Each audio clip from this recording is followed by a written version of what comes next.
ሰላም ጤና ይስጥልን የተወደዳችሁና የተከበራችሁ ቻናላችን ቤተሰቦች ዛሬ ማሳያችሁ እንግዲህ የተዘጋ ቻናል እንዴት ነው ማስከፈት የምንችለው የሚለውን አጠር አድርጌ ያሳያችኋለሁ። እስከ ፕሮግራማችን ፍጻሜ ድረስ አብራችሁን ቆዩ።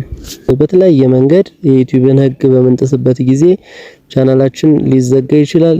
ነገር ግን ማስከፈት የምንችልበት መንገድ አለ። ይሄን እንዴት አድርገን እናስከፍታለን የሚለውን ቪዲዮ በደንብ መመልከት ትችላላችሁ። በመጀመሪያ ደረጃ እንግዲህ የተዘጋውን ቻናላችን ለማስከፈት ቻናላችን በሚዘጋበት ወቅት የተላከልን ኢሜል በስልካችን አለ። እሱን ኢሜል ላይ ገብተን እናገኘዋለን።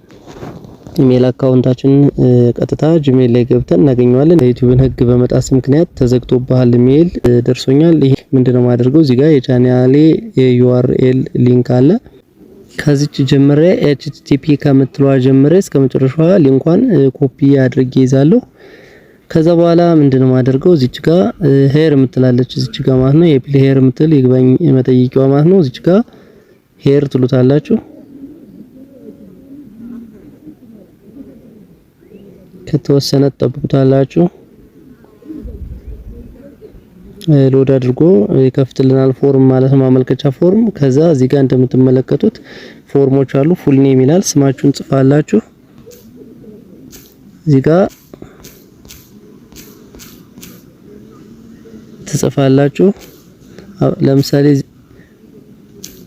እዚህ ጋር ስማችሁን ጽፋላችሁ። አበበ ከሆነ አበበ ትላላችሁ። ለምሳሌ ላሳያችሁ። አበበ ብላችሁ እስከ አባታችሁ ጽፋላችሁ።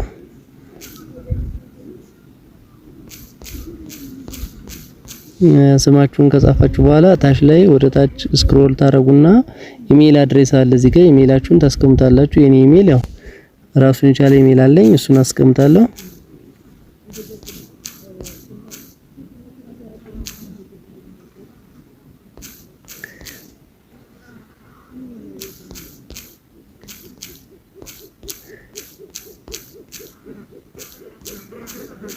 ኢሜላችሁን ከጻፋችሁ በኋላ ስክሮል ታደርጉና ታች URL ሊንክ አለ። ቅድም ኮፒ ያደረግናት ማለት ነው። እዚህ ጋር ፔስት ታደርጓታላችሁ። ኮፒ አድርጋችሁ አመጣችሁ ማለት ነው።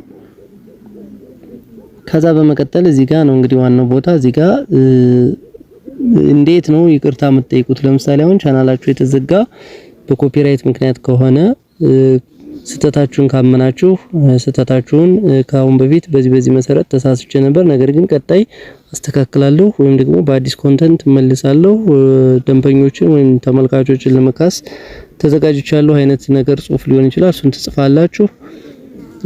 ወይም ደግሞ ምንም አይነት ኮፒራይትም የለውም ምንም አይነት የዩቲዩብን ህግ አልጣስኩም ሊሆን ይችላል። እሱን የራሳችሁን ጽሁፍ እዚህ ጋር ትጽፋላችሁ። እስከ 1000 የሚደርስ ካራክተር መጠቀም ትችላላችሁ።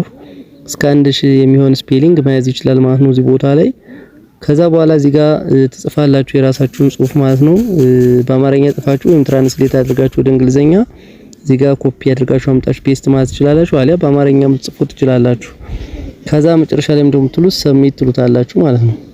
ከዛም ዩቲዩብ የራሳችሁን ቻናል በስማችሁ በኢሜላችሁ እንዲሁም ደግሞ በዩአርኤል ሊንኩ መሰረት በደንብ ከገመገመ በኋላ እንደገና ቻናላችሁን የመክፈት እድል ይኖረዋል ማለት ነው። በዚህ መሰረት ቻናላችን የተዘጋን ቻናል ለማስከፈት ማመልከት እንችላለን።